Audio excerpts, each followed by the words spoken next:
Meus amigos, o ministro da Fazenda, o Fernando Haddad, está de volta das suas férias. Você sentiu falta dele? Pois é, eu não senti falta nenhuma, mas ele chegou já com uma bomba relógio no seu colo, porque o seu projeto de aumento de imposto, de aumento do IOF, está sendo barrado nesse momento na Câmara dos Deputados. Pois é, o próprio governo já conta como uma derrota certa. E na sua volta, o Haddad deu uma entrevista para a Rede Record de televisão. Pois é, de Record, o Haddad entende muito bem porque na sua administração, o nosso governo tem batido aí todos os recordes negativos frente à nossa economia. E, obviamente, ele foi perguntado sobre essa tragédia econômica no nosso país, essa tragédia da taxa de juros que o Banco Central acabou de elevar para 15% ao ano, o que é terrível para a nossa população, para a nossa economia, e ele teve a cara de pau de tirar essa responsabilidade das suas costas e colocar na conta da administração anterior. Ou seja, a culpa dessa tragédia econômica que está acontecendo no nosso país nesse momento é do Bolsonaro, que colocou o Campos Neto que instruiu o Galípolo a aumentar a taxa de juros, o que não faz o menor sentido, afinal de contas. O Galípolo, o atual presidente do Banco Central, foi indicado pelo Lula e ele já está à frente do Banco Central há mais de 6 meses, meu amigo. E o Haddad ainda disse que estão arrumando a bagunça que o Bolsonaro deixou nas contas públicas, sendo também que o Bolsonaro fechou o ano de 2023 com as contas públicas no azul, com superávit. E de lá para cá, de 2023 para cá, o governo só bateu todos os recordes de déficit, de rombo nas contas públicas. Mesmo com o assalto comendo solto no nosso bolso, com essa quantidade absurda de impostos que são criados. A cada dia que passa vem um imposto novo para a gente pagar. Ou seja, mesmo com o governo batendo recorde de arrecadação, mesmo assim não está sendo suficiente para dar conta da gastança absurda que acontece no governo Lula.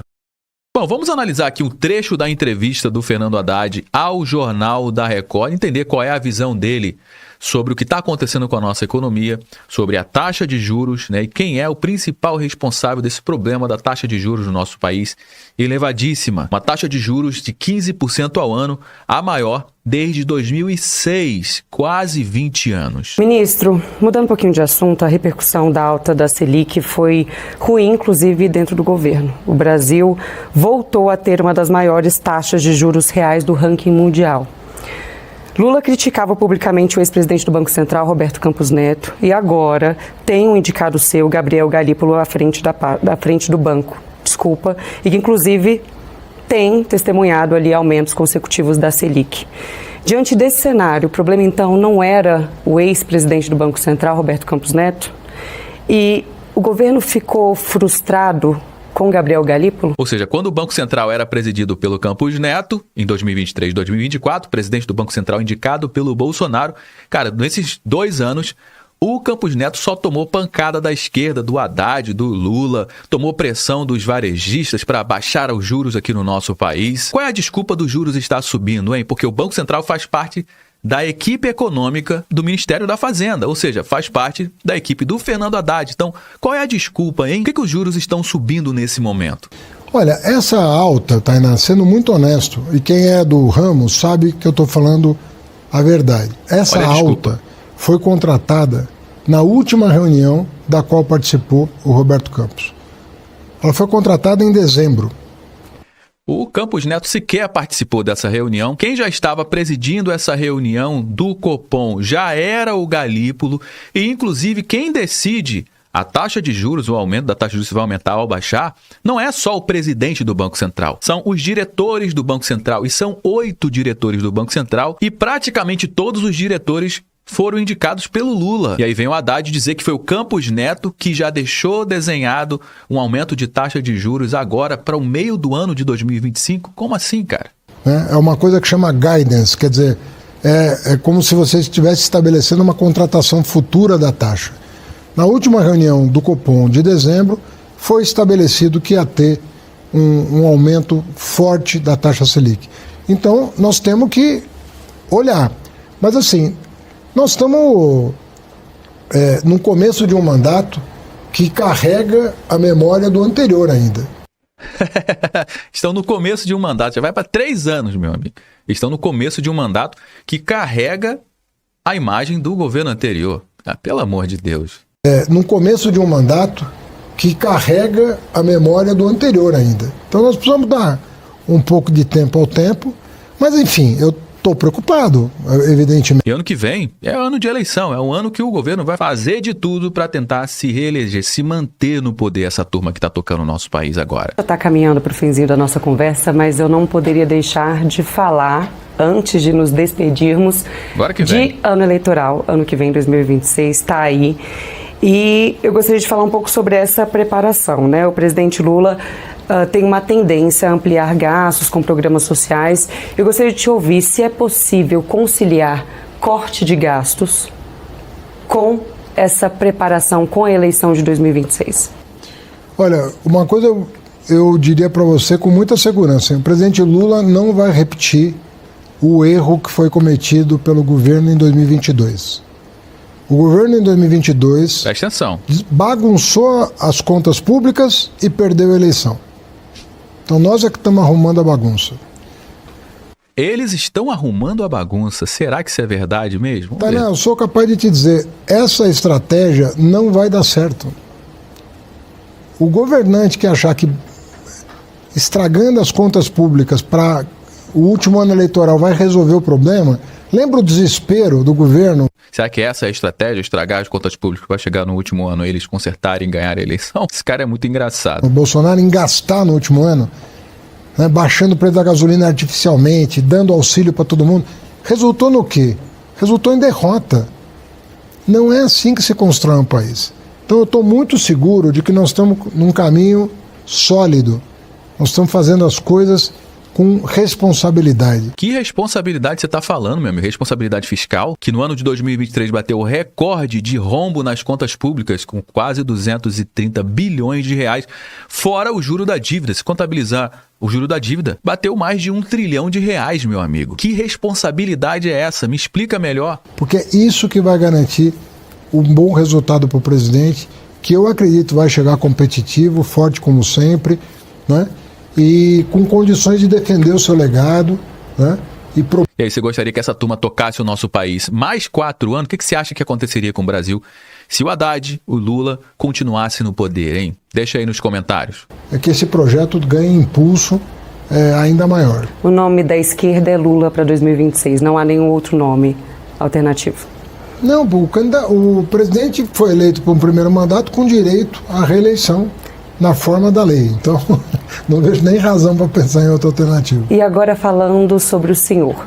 Em uma eventual candidatura de Tarcísio pela direita à presidência da República, é aberto um espaço ali no governo de São Paulo. O senhor é tido como um possível candidato ao governo de São Paulo. E a turma de São Paulo já deve estar com frio na espinha, né? O senhor se candidataria ou ao Senado, por exemplo? Eu já respondi essa pergunta algumas vezes e vou me repetir aqui, né? Eu não tenho a intenção de ser candidato em 2026.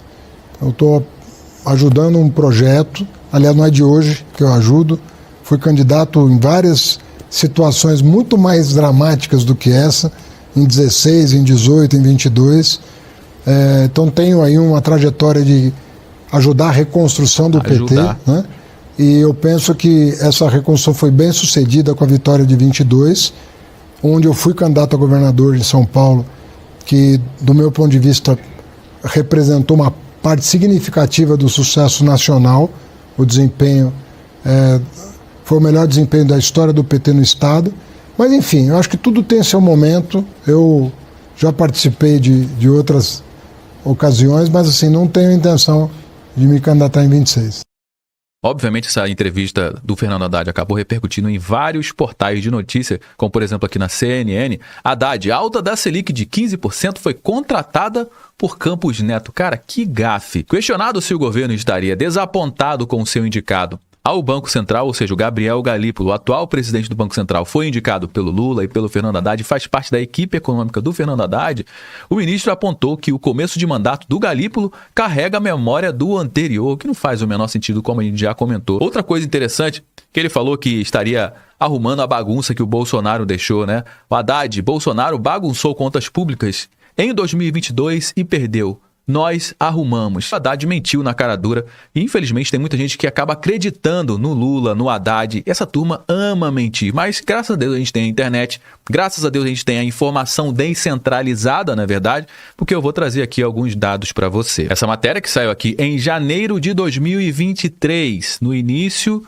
do governo Lula. O governo fecha 2022 com superávit de 54 bilhões, o primeiro superávit em 9 anos. Em dezembro, o saldo positivo foi de 4,4 bilhões de reais, acima das expectativas do Ministério da Fazenda, isso no governo Bolsonaro. E aqui, ó, você vai ver nesse gráfico que desde 2014, ó, as contas públicas fechavam no vermelho. Aqui foi a pandemia. Logo em seguida, consertou, né, já se ajustou as contas públicas e em 2022 teve um superávit de 54,1 bilhões de reais, ou seja, dinheiro no caixa. Que bagunça é essa? Acho que o Fernando Haddad deveria estudar um pouquinho mais de matemática, um pouquinho mais de economia, para entender o que é conta pública bagunçada, que é exatamente o que está acontecendo no governo Lula. E no ano seguinte, no ano de 2023, aí sim começou a brincadeira do governo Lula. Tá aqui, ó. Governo brasileiro fecha contas de 2023 com um déficit histórico de 230 bilhões de reais. E isso daqui é começar a fazer bagunça nas contas públicas. Nessa matéria que saiu aqui no dia 31 de janeiro agora de 2025, desse ano, analisando o que aconteceu com as contas públicas em 2024. Olha o que aconteceu em 2024. Contas públicas têm déficit nominal de quase 1 trilhão de reais em 2024. Ah, Josué, mas não é um déficit nominal que a gente tem que acompanhar. Tá bom, então vamos entender o déficit nominal dos últimos governos desde 2016. O déficit nominal soma quase 1 trilhão de reais, 998 bilhões de reais em dezembro de 2024, contabilizando o acumulado, né, dos últimos 12 meses. Se a gente analisar aqui, ó, no governo Bolsonaro teve a pandemia e, cara, o que aconteceu com as contas públicas? Problema. Teve que colocar dinheiro no bolso das pessoas, ou seja, expansão da base monetária, mas logo em seguida, com o aumento da taxa de juros e com as políticas públicas e monetárias que o governo Bolsonaro fez, o que aconteceu? Ó, começou a organizar as contas e fechou com o resultado primário no positivo em 2022. Agora, entrou o Lula, o que aconteceu? Isso aqui, meu amigo, ó. Esse déficit tá batendo aqui, ó, quase 1 trilhão de reais em apenas 12 meses. E a gente está tendo resultados piores ou iguais de uma pandemia, mesmo sem ter uma pandemia, meu amigo. Só tendo esse carinha aqui, ó, no poder junto com esse rapaz, Fernando Haddad, o ministro da Fazenda, que deu essa entrevista bizarra que a gente acabou de acompanhar. E o próximo governo que assumir esse país, esse sim, vai pegar uma casa completamente bagunçada, uma terra arrasada. E vai precisar trabalhar e muito para colocar a casa em ordem. Bom, meus amigos, já trouxe algumas informações aqui no nosso conteúdo de hoje. Todo mundo já sabe que o nosso bate-papo não finaliza quando o vídeo acaba. Na realidade, eu só dei o start. Eu só trouxe algumas informações. A gente vai dar prosseguimento à nossa conversa aqui no campo dos comentários.